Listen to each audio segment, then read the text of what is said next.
పాద శ్రీవల్లభ సంపూర్ణ చరితామృతం. ఇవి తొలి పలుకులు అన్నమాట. ఇవే మీకు ఇప్పుడు నేను చెప్తున్న స్టోరీలోని మొదటి భాగం అన్నమాట. శ్రీపాద శ్రీవల్లభుల జీవిత చరిత్రలోని తొలి పలుకులు అన్నమాట. స్టార్టింగ్. శ్రీపాద శ్రీవల్లభుల జీవిత చరిత్ర. శ్రీపాద శ్రీవల్లభ చరితామృతం అనే గ్రంథము జగద్గురు శ్రీ దత్తాత్రేయుల వారు కలియుగానికి ఇచ్చిన గొప్ప కానుక. ఇది ఒక ఉపనిషత్తు ఉపదేశము. దీనిలోని రహస్యాలను సరిగా దర్శిస్తే కానీ అర్థం కావు.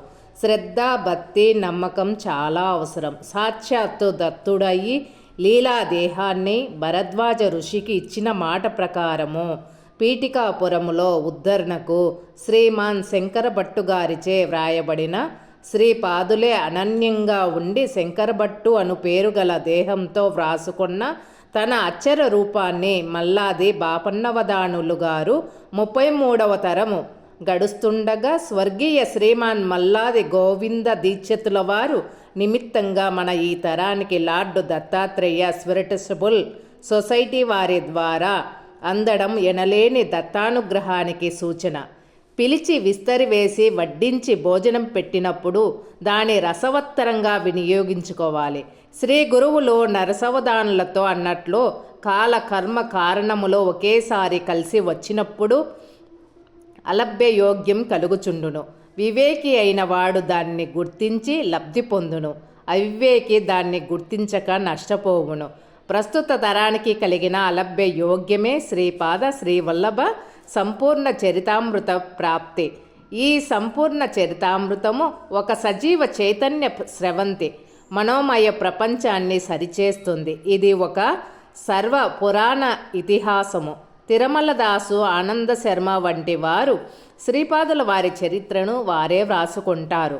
వారే దీనికి నిమిత్తము ఉపాదానం అనడం జరిగింది. రచయిత వ్యాఖ్యానాలు, వంశావళి వంటివి అవసరం లేదని అంటారు.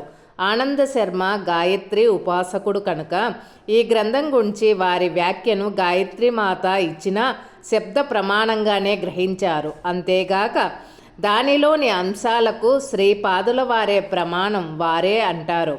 సూర్యుణ్ణి సూర్యుడని చెప్పడానికి వేరే ప్రమాణమేలా? అదేవిధంగా దత్తుడైన నేను దత్తుణ్ణని చెప్పడం స్వత ప్రమాణం. శ్రీపాద శ్రీవల్లభుడనేది దత్తునికి మారు పేరు. పాలు, మీగడ, పెరుగు, వెన్న, నెయ్యి దొంగతనం చేస్తున్న ఒక చెల్లెలతో ఇన్ని దొంగతనాలేలా? అన్నీ ఒక్క చిక్కని పాలల్లో గ్రహించరాదా అన్నట్లు అన్నీ ఉన్నదే శ్రీ దత్త చరిత్ర.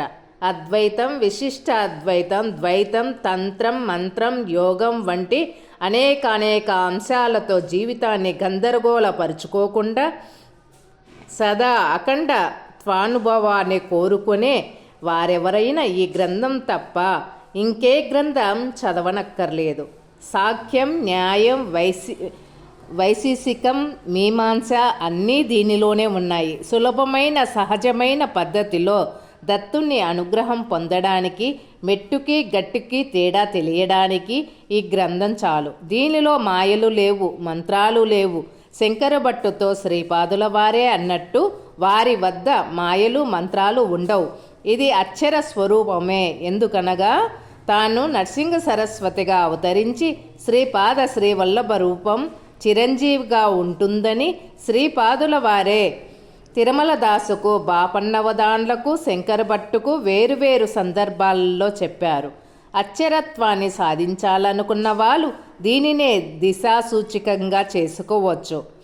కాల ప్రవాహానికి, కర్మ ప్రవాహానికి, యోగ స్రవంతికి, భావామృతానికి అర్థం ఎలా ఉంటుందో తెలియాలంటే యోగ సంపూర్ణ అవతారము జ్ఞానములను అన్ని శాస్త్రములను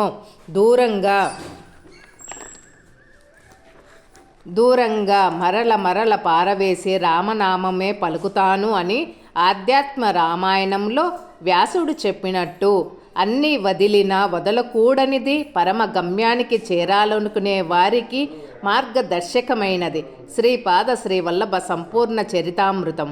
తన 16వ ఏట భక్తులు తనను పిలుస్తున్నారని బయటకు వచ్చి జగద్గురువైన దేవాలయంలో అర్చక స్వాముల వారితో బందీ అయిన ఉత్కపోతను అనుభవిస్తూ స్వేచ్ఛ పొందడం లేని స్వయంభూ దత్తునిగా చెప్పుకున్న వారి దివ్య చరిత్రను చదవడానికి, అది చదివి అనన్య అనుభవం పొందడానికి అర్హులు కాని వారెవ్వరూ లేరు. అందరూ చదవచ్చు. మనము దత్తుని వైపు ఒక అడుగు వేస్తే దత్తుడు మన వైపు 1,00,000 అడుగులు వేస్తాడు. మనం పతనం కావడానికి 10,000 మార్గాలు ఎంచుకుంటే మనని ఉద్ధరించడానికి 1,00,000 మార్గాలు వెతుకుతాడు. ఆ మార్గాలన్నిట్లోనూ ఉత్తమోత్తమైనది ప్రస్తుతం కలియుగానికి ఉచితమైనది శ్రీపాద శ్రీవల్లభ సంపూర్ణ చరితామృత పారాయణమే. శ్రీపాదరాజ్యం శరణం ప్రపద్యే. శ్రీపాదరాజ్యం శరణం ప్రపద్యే. శ్రీపాదరాజ్యం శరణం ప్రపద్యే.